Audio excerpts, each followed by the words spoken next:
I'm standing right now in Mina Rashid, one of the newest waterfront communities by Emaar, the developer of Burj Khalifa. But what if I told you that the first launch of this community back in 2019 failed? Today, the idea looks obvious. Waterfront master community, yachting, marine lifestyle, boutique low-rise buildings, improved infrastructure and connectivity. But back in 2018, when Emaar announced its first launch, Sirdhana, there was no hype, the response was very weak, and the market absorption was more than humble. Real estate industry loves success stories, but the stories similar to Mina Rashid that failed at the start are more illustrative because they show real buyers' behavior, expose time risk, and demonstrate how demand is created, not assumed. In this video, I'm gonna take you to the historical heritage of the city that started as a fisherman village and grew into an international brand as Dubai is known today. I will show you why even big, reputable developers like Emaar sometimes fail at the start. And you will get familiar with one of the most debatable and most undervalued master communities in Dubai markets today. And if you're an investor and you're not very familiar with Dubai market, this video will be extremely beneficial. So watch it till the end. Let's go. In order to understand why developer like Emaar entered this community, we need to have a look at the Mina Rashid's DNA. Before redevelopment, this area was just a port. In the 1970s, Dubai was a small fisherman village, trade dependent on maritime access.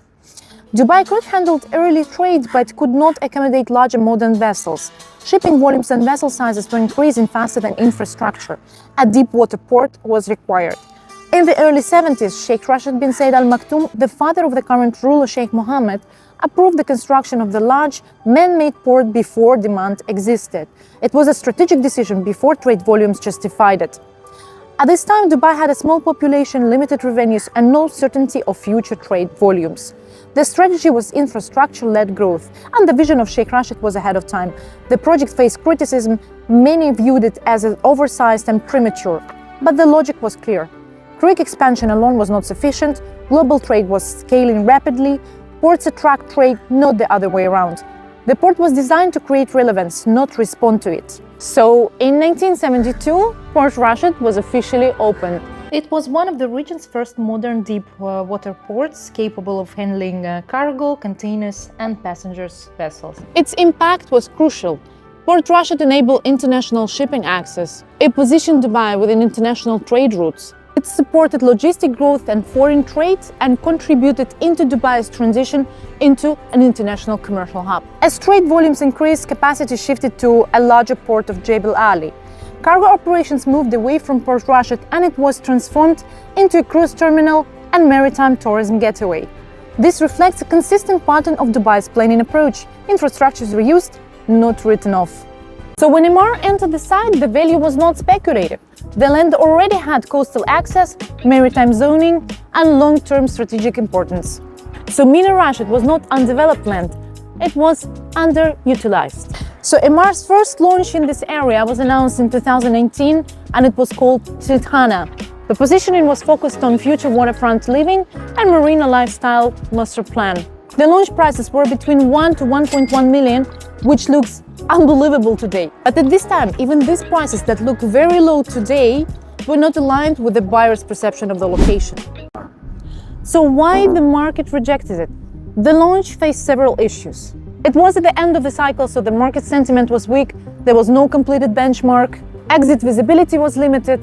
The location was still associated with industrial port use and old Dubai conflicted with luxury positioning. Residential narratives still require time to mature. Similar situations happened to London Dockland, Hafen City in Hamburg, and Brooklyn waterfront redevelopment. And then COVID came and construction stopped. Post-2020 market condition changed, Dubai repositioned itself as a safe hub for global capital, and the demand for waterfront assets became stronger.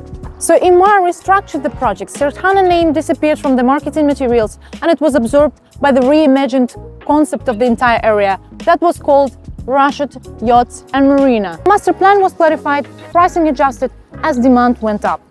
Why is it still undervalued today? Some investors still associate the area with congested old Dubai rather than boutique luxury.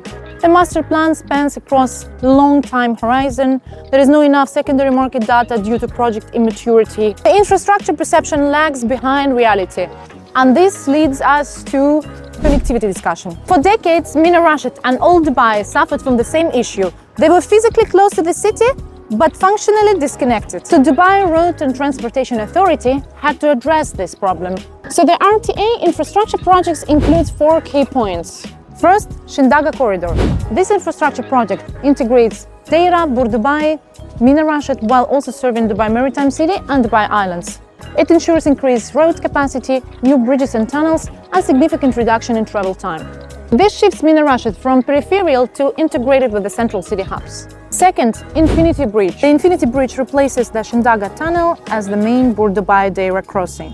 It allows continuous vehicle flow while maintaining full marine clearance, integrating Port Rashid into a primary traffic corridor. Third, direct access improvement. New interchanges connect Mina Rashid with Sheikh Rashid roads and Al Mina Street. Number 4, area-wide distribution. Secondary connectors link the district to Jumeirah and Al Wasl corridors, supported by pedestrian and cycling infrastructure. This supports daily usability rather than just throughput. As Mina Rashid is located in the historical part of Dubai, within 10-minute drive you will find plenty of sightseeing and museums such as Shindagha Heritage District with museums and cultural institutions, Deira Souk, Gold, Spices and Textile, Heritage Village and Al Fahidi Cultural Foundation. And Rashid Yachts and Marina is promised to be connected with neighbor Dubai Islands development that has public and private beach access, mall, golf courses and various sports and leisure facilities. What is Mina Rashid today? It is a 6.8 million square feet waterfront master community. It is developed by Emaar in joint venture with Dubai Ports and PO Marinas as landowners. The project consists of 7 zones and includes residential, marina, hospitality and heritage components. One of the integral parts of Mina Rashid community is Queen Elizabeth II floating hotel and museum that we cannot speak talking about the community. Queen Elizabeth II used to be one of the most important ocean liners of the 20th century. Built in Scotland and was in operations for nearly 40 years since 1969. Almost 300 meters long, it was designed for transatlantic long-haul crossings. It was used as a troop ship during the Falklands War in 1982, transporting the British forces. This gave the ship both civilian and military historical relevance.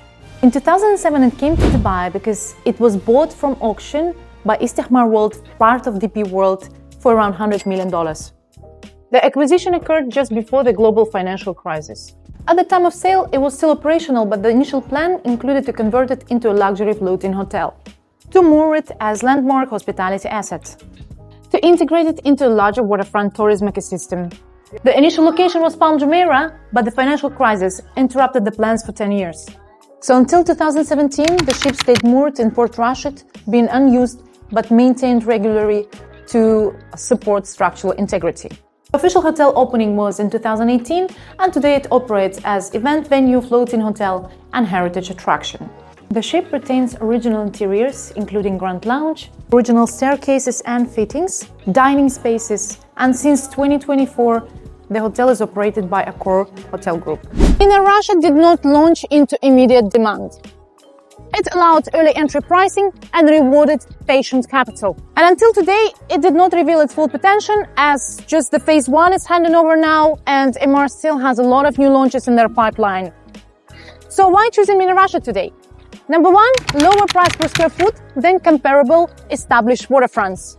Second, Masterplan by Emaar, the proven track record of the most successful master communities in Dubai. Low rise, low density, limited supply. Marina-centered residential concept that wins anywhere in the world. Improved connectivity with direct access to both old and new Dubai. Plus, it is a different type of waterfront. Most Dubai waterfronts are reclaimed or fully artificial land, while Mina Rashid is not. It occupies historically active coastline that previously supported trade and logistics. This provides functional credibility, not just visual appeal. So Rashid Yachts and Marina fully aligns with Emaar's historical approach. Downtown Dubai was a former military land. Dubai Greek Harbor, that is one of the most beautiful waterfront communities today, used to be industrial. And Mina Rashid was a port, so the strategy is consistent. Convert the legacy land into prime urban districts. What it means for you as an investor. Developers like Emaar never go to a place if they don't have a long-term vision of the development of the area. So if the demand is weak at the early stage, this is the best time to acquire a golden asset that the future buyers will pay premium for. Thank you for watching. Drop a comment if you want to know more about Rashid Yachts and Marina, primary or secondary options, and if you want me to cover a specific project or area, and see you in the next videos.